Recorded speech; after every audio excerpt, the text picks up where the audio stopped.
Muy buenas tardes tengan todos ustedes, amigos que nos acompañan en este su programa Haciendo Historia en tu Comunidad, que se transmite cada sábado después de la mesa de análisis, a las 12 horas aproximadamente, y se repite todos los miércoles también después del tema del día a las 2:30 en la tarde. Nos encontramos transmitiendo en este su canal de televisión Megacanal, en el programa Mega Noticias desde la ciudad de Los Mochis, donde las palmeras alcanzan el cielo y se mecen borrachas de sol. También es la puerta de entrada al Cañón del Cobre, la Sierra de Chihuahua, y la ciudad más progresista del noroeste de la República Mexicana. Es uno de los graneros de México, y solo quedan los últimos vestigios materiales de los colonos, que se ha ido borrando con el tiempo, pero permanece esta dinámica ciudad de Los Mochis, que perpetúa al hombre de aquellas tierras, donde los norteamericanos sembraron la semilla de este magnífico fruto que hoy estamos presenciando. Esta es nuestra hermosa ciudad de Los Mochis. Un saludo a todos mis amigos de los municipios de Ahome, El Fuerte, Choix, Guasave, Sinaloa, Angostura, Salvador Alvarado y Mocorito, que nos ven por este medio, y a todos los compañeros que me están viendo por medio de mi Face. Muchísimas gracias por su atención, todos y cada uno de ustedes. Continuamos con la cuarta parte del encuentro de cronistas sinaloenses en Quilá, en el 2020. En cuarto lugar, tenemos a nuestro amigo Jaime Peraza Gutiérrez. Ya pagó la cuota anual 2020 con el tema Historia del pueblo de Guadalupe Los Reyes. No me entregó su trabajo, lo investigué para escribir mi crónica. El nombre de Guadalupe Los Reyes lo lleva un pueblo fundado a mediados del siglo XVIII. Tuvo auge minero antes y después de la independencia de México con España, por tanto su demanda laboral, que el censo de 1869 registraba una población de más de 3,000 habitantes. Estuvo comunicado con Cozalá a través de las diligencias que a su vez se tenían en Las Habas, Palo Verde, Chuchúpira y Tasajera. Guadalupe viene de Guada, hispanización árabe Guad, significa río, y Lupe, de latín lupus, lobo, procede de la raíz indoeuropea uel, significa el que rompe, el que lacera o el que desgarra, en relación con los reyes. Es el plural del rey de latín rex, regis monarca o príncipe soberano, de algún reino, que en este caso alude a la celebración religiosa de la adoración de los reyes. Fue municipalidad y sede de la cabecera del mismo nombre, en el distrito de Cozalá. Las señorías de la alcaldía fueron Lagunita, El Pino, Hacienda Vieja, Las Habas, Sangre Lindo y Potrerillos. Es un pueblo casi fantasma. Al desaparecer la explotación de las minas del lugar, es sede de la sindicatura del mismo nombre. Sus comisarías son el Camichín de los Luna, El Pino, el Capule, el Saucito, la Coselia, el Saus, Agua Caliente de los Urrea, el Tule, la Tasajera, Potrerillo de los Torres y la Guasimita, entre otras. La región ofrece, a propios y extraños, magníficos paisajes, así como una gran riqueza de flora y de fauna. En este centro minero hubo una banda de música de viento, conocido como Banda de Guadalupe Los Reyes, según Ramón Beltrán Rivas, originario de Cozalá y músico también. Sus fundadores fueron Silvestre Cárdenas, Pedro Portillo, Isidro Ochoa, Mariano López, Lino Meraz, Efren Ramírez, Ángel Nevares, Rosario Calderón, Alfonso Ochoa y Moisés Barrios. Trabajadores del mineral, era la banda oficial para festejo de la independencia nacional y la que amenizaba todos los bailes. Visite usted la mina de Guadalupe de los Reyes. Se localiza en el pueblo mágico de Cozalá. Es una tierra minera que llegó a tener cerca de 50 minas, pero son 8 las que han destacado a nivel nacional. La más importante de ellas es la de Guadalupe de los Reyes. La fundación de Cozalá aconteció el 13 de marzo de 1562 por Francisco de Ibarra, que le otorgó el nombre de Sierra de la Plata, por lado de los frailes misioneros Juan de Herreras y Pablo de Acevedo, que evangelizaron esta zona del occidente del país. Los nombraron como Real de Minas de Nuestra Señora de las 11,000 Vírgenes de Cozalá, según notas que se extrajeron de notas del cronista Pérez de Rivas. Narra que diversos exploradores españoles llegaron a la zona por los descubrimientos de minerales de plata e iniciaron reales de minas de la región. La mina cerró en el año de 1943 durante la Segunda Guerra Mundial. Fue nombrado como pueblo mágico el 6 de octubre de 2006. El territorio donde actualmente se ubica Cozalá estuvo ocupado por pueblos prehispánicos que se asentaron principalmente en la ribera de los ríos, como lo fueron los grupos indígenas tepehuanes, acaxes y quiximes. Testimonios de esta civilización los encontramos en diversos petroglifos y pinturas rupestres que se pueden apreciar en varias regiones del municipio. Sin embargo, dichos asentamientos no se convirtieron en poblaciones importantes, pues los indígenas tenían más bien el carácter seminómadas y su ruta natural era hacia la serranía del actual estado de Durango, en donde se erigió la misión jesuita de Tepehuanes para su sometimiento. En ruta contraria a la peregrinación azteca llegaron los españoles acompañados de nativos aliados y en agosto de 1531 hallaron un bello lugar llamado Quetzaya o Quetzat, lugar de bellos alrededores y lugar de guacamayas, en el cual inmediatamente pudieron constatar la existencia de una gran riqueza mineral. No obstante, lo anterior no es hasta el 13 de marzo de 1562 cuando se tiene constancia de la fundación de Cozalá, siendo Amador López, de oficio minero, quien detectó el enorme potencial de riquezas y exploró los cerros que circundaban el valle, como lo son San Nicolás, El Palmar, La Cobriza y de Barreteros, encontrándose en estos últimos las primeras vetas de plata y a todos ellos mineralizados, procediendo a establecer el pueblo en el mismo lugar que ocupa actualmente, o sea, en los lomeríos situados en la margen izquierda del arroyo Grande. Los misioneros Fray Juan de Herreras y Fray Pablo de Acevedo evangelizadores de América. Le dieron el nombre al pueblo que comenzaba a erigirse y los asentamientos mineros que empezaban a construirse como Real de Minas de Nuestra Señora de las 11,000 Vírgenes de Cozalá. En los años iniciales de la conquista, Cozalá era un territorio que formaba parte de la provincia de Culiacán. Los naturales y los territorios sometidos fueron asignados en encomienda a los soldados españoles, a la población indígena. Dichos territorios eran convertidos en corregimientos. La provincia de Culiacán formó parte de su establecimiento del Reino de Nueva Galicia, cuya capital fue Guadalajara. Por tanto, Cozalá dependía de dicha audiencia. Existen informes originados en 1605 por parte del obispo Alonso de Mota y Escobar, describiendo la existencia del Real de las Vírgenes de Cozalá de dos haciendas de beneficio. En el año de 1759, otro obispo, don Pedro Tamarán y Romaral, realizó un informe de los principales asentamientos señalados que eran de origen minero y entre ellos destacaba la riqueza de Cozalá. Durante el siglo XVII y la primera mitad del XVIII, el Real de Cozalá fue destruido e incendiado hasta en 3 ocasiones, lo que ha impedido conocer con precisión el paso de la historia, y es a mediados del siglo XVIII cuando encontramos a un Cozalá con una población de trazo igual al que conserva en la actualidad, con sus calles y callejones retorcidos, y la iglesia de San Francisco Javier y ahora Capilla de Guadalupe y la parroquia de Santa Úrsula, y contando ya la región con 8 haciendas de beneficios de metales preciosos, lo cual la hacía muy próspera, siendo la mayor de todas y una de las más grandes descubrimientos en el occidente del país, la de Guadalupe de los Reyes, que ya en 1830 rendía $1 millón de pesos de plata anuales.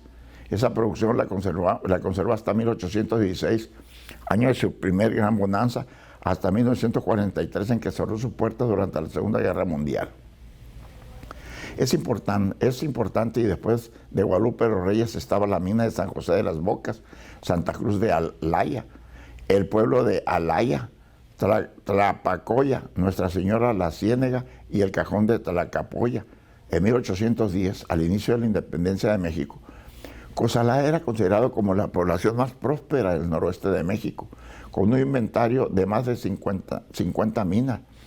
La fama del mineral había llegado a todo el país, y en cartas de don Miguel Hidalgo y Costilla, el coronel José María González Hermosillo, fechado en 1811, le ordena la toma de Cozalá debido a los grandes caudales de oro y plata que existían en el poblado.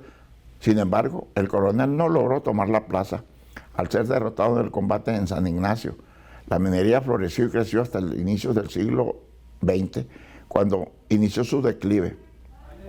No obstante, a mediados de ese siglo, se asienta en el Mirador de Nuestra Señora una compañía minera que reactivó la economía del municipio hasta que se cerró por problemas de origen laboral. En este sitio actualmente se encuentra realizado trabajo de exploración, una compañía minera que viene a representar una nueva etapa de oportunidades para la minería de Cozalá. Es la minería el referente y el símbolo de mayor identidad de Cozalá, por lo cual en los dos escudos conocidos del municipio se encuentran representados los implementos utilizados para la actividad minera. En el más antiguo y en su cuartel superior derecho aparece un machete, un pico y una pala, ilustrando la herramienta minera, mientras que en el escudo vigente en su tercer cuartel se describe en campos de sable en centro, un sol radiante y 6 rayas alternadas de oro, el disco solar, carga en palo con pico de minero y en faja una pala. El principal objetivo de los conquistadores españoles fue la extracción de metales preciosos y para ello fundaron asentamientos en lugares poco accesibles y con una topografía irregular, los Reales de Minas. Los españoles fundaron la ciudad siguiendo una serie de reglas urbanísticas que para el año de 1573 se concretaron en las denominadas leyes de Felipe II, donde se especificaba, entre otros aspectos, que partiendo de una plaza se transaban las calles formando una cuadrícula denominada en forma de damero. Alrededor de esta plaza debería existir una serie de portales y en estos edificios se localizaba la iglesia, la oficina que albergaba los poderes y la casa de las familias más poderosas. Sin embargo, en el caso de los Reales de Minas, debido a lo irregular de la topografía, dichas ordenanzas no se cumplían totalmente. Las calles se delineaban siguiendo las pendientes más favorables, originando una forma muy irregular en sus trazos, denominado en forma de plato roto o geomorfa. Cozalá es una de las expresiones más importantes de este modelo de ciudad minera. Su trazo original se encuentra sin alterar. La forma y el ancho de sus calles y banquetas dan testimonio de este fenómeno urbanístico.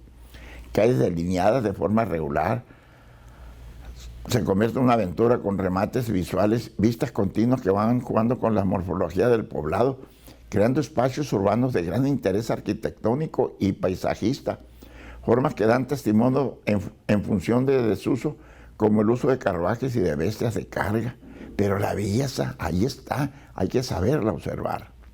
El gran valor de la arquitectura y el urbanismo de Cozalá están sustentados por un conjunto es decir, el valor de su centro histórico está respaldado por las características particulares de cada uno de sus edificios y su traza urbana, que vienen a conformar una unidad de gran valor, donde la alteración individual repercute fuertemente en su significado.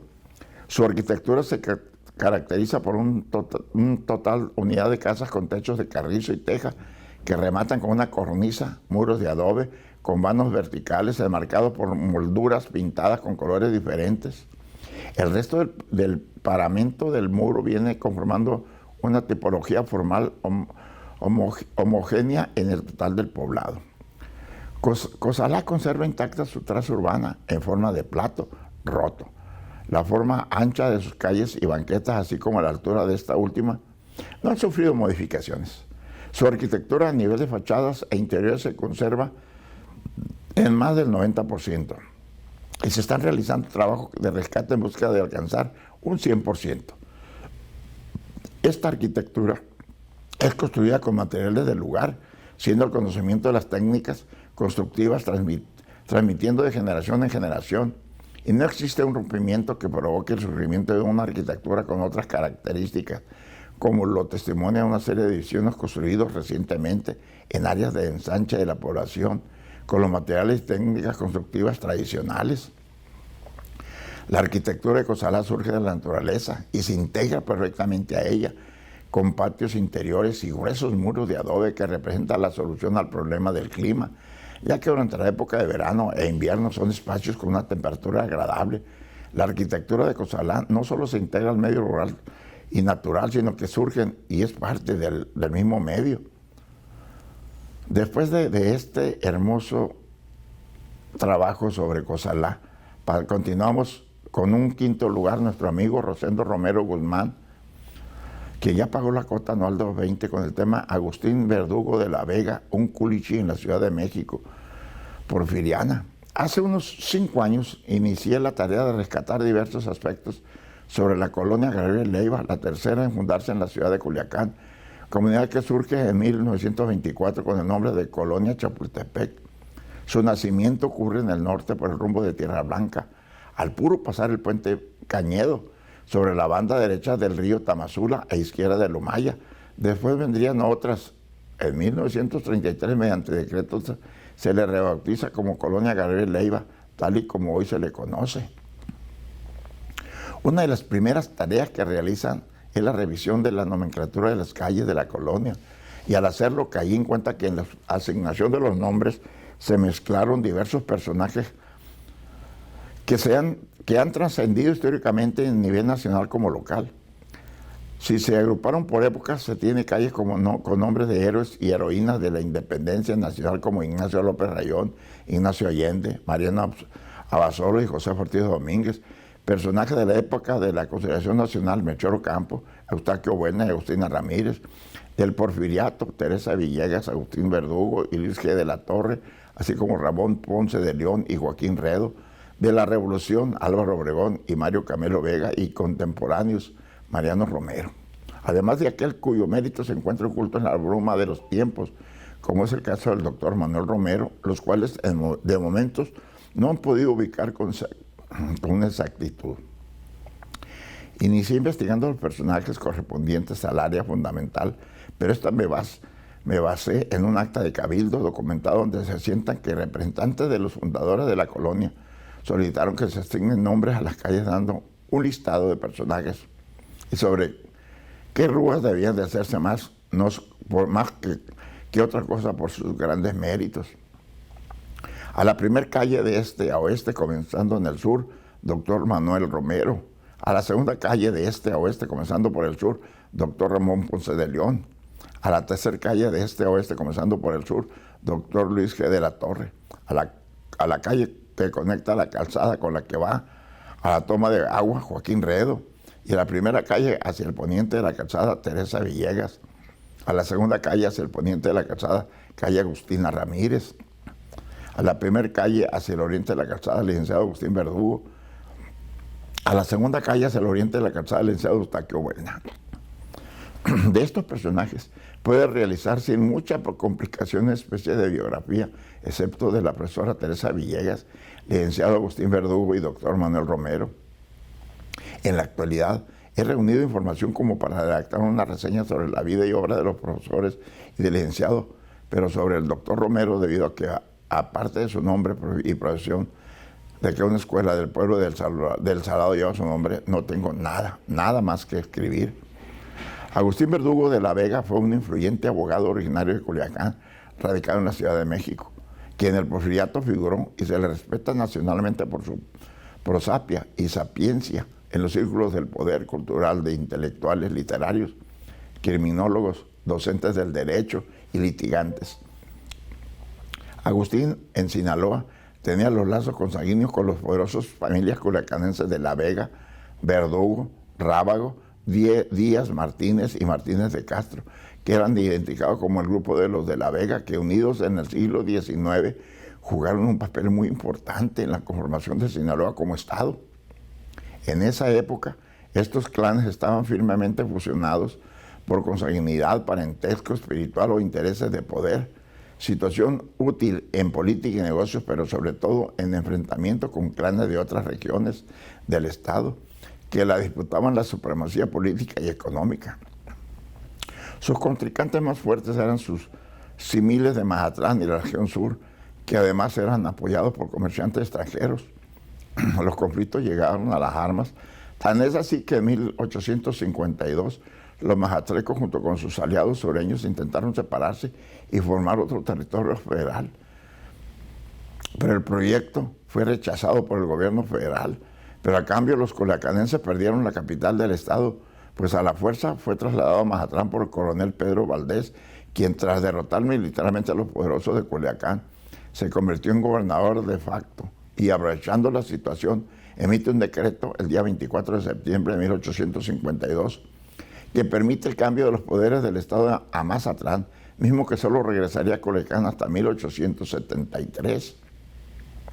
En esa etapa de la vida del Estado de Sinaloa, los siguientes miembros del Clan de la Vega ejercieron el poder político como gobernadores, primeramente Manuel María Eugenio de la Vega y Rábago, 1835, le sigue su hermano Rafael de la Vega y Rábago, 1845-47, Pomposo Verdugo, cuñado de los de la Vega, 1848 al 50, y por último Francisco Hilario de la Vega Rábago, de 1853. Los integrantes de los clanes mencionados en su mayoría eran de ideas conservadoras, pero como estaban en desacuerdo con el sistema centralista que impuso el general Antonio López de Santana, adoptaron ideas liberales y apoyaron el plan de Ayutla, promulgado por los liberales, buscando de esta manera proteger sus intereses primordiales en la tal como representante de la oligarquía regional y recuperar y asegurar su poderío con ayuda de políticos poderosos involucrados en la conformación de México como nación. El citado plan proponía a cambio un gobierno republicano y democrático que reorganizara y pusiera orden en el país, pero esto se desató una guerra civil que entre 1853 y 1854. Al triunfo de los liberales, los nuevos dirigentes del país comenzaron a nombrar de manera profesional los nuevos gobernantes, quienes se convirtieron en dueños y señores de su estado, a causa del poder que le dio la federación. En Sinaloa, el padre de Agustín, abogado de profesión Pomposo Verdugo, recibió el honor de ser nombrado gobernador del estado en los años de 1855, 56 y 57, posición política que le permitió participar activamente en el establecimiento de la Constitución de 1857, promovido principalmente en el Plan Nacional por Juan Álvarez Hurtado. Precisamente en ese año, el 28 de agosto, Agustín Verdugo tuvo la gracia de nacer en la ciudad de Culiacán. Fue el hijo menor de 8 descendientes del matrimonio formado por el licenciado Pomposo Verdugo y de Josefa de la Vega Rábago. Sus hermanos fueron María de los Ángeles, 1840, María Dolores, 1842, Antonia, 1844, Juan Bautista, 1845, Alejandro, 1846, María de los Ángeles, 1853 y Pomposo Valentina, 1855. Al buscar en archivos del registro civil y parroquiales sobre la ascendencia y parentela de este personaje en tierras culiacanenses, únicamente logré contrastar la existencia de probables parientes radicados en la comarca de Culiacancito, un antiguo pueblo de indígenas que además se dedicaba a la agricultura. La concordancia está en la repetición del nombre de Pomposo y Agustín Verdugo en actas del registro civil de personas radicadas en la población mencionada. Prueba de ello son el acta número 306 del 25 de septiembre de 1876, en donde se asienta el nacimiento de un Agustín Verdugo, acrecido el 28 de agosto de ese mismo año en el pueblo de Culiacancito, siendo sus padres Pomposo Verdugo y María Cesaria Zazueta, y el acta 416 del 22 de septiembre de 1926, en donde se asienta el matrimonio de Pomposo Verdugo, 20 años de edad, y María Medina, 17 años, ambos originarios de Culiacancito. El contrayente era hijo de Agustín Verdugo y Ezequiel Rodelo, mientras que la contrayente de Julián Medina y María Salas. De momento, es nulo lo que se sé sobre la vida de su tierra natal, pero a cambio se tienen noticias que estudió en la ciudad de Guadalajara, donde se graduó como abogado el 16 de agosto de 1878. Con el tiempo se trasladó a la Ciudad de México y junto con su padre litigó con éxito para la clase pudiente de importancia de la época. Se agremió a la Sociedad de Abogados de México. Esta es una bonita historia que hoy les estamos contando, pero esta crónica continuará en el próximo escrito. Muchísimas gracias por su atención. Nos vemos el próximo sábado.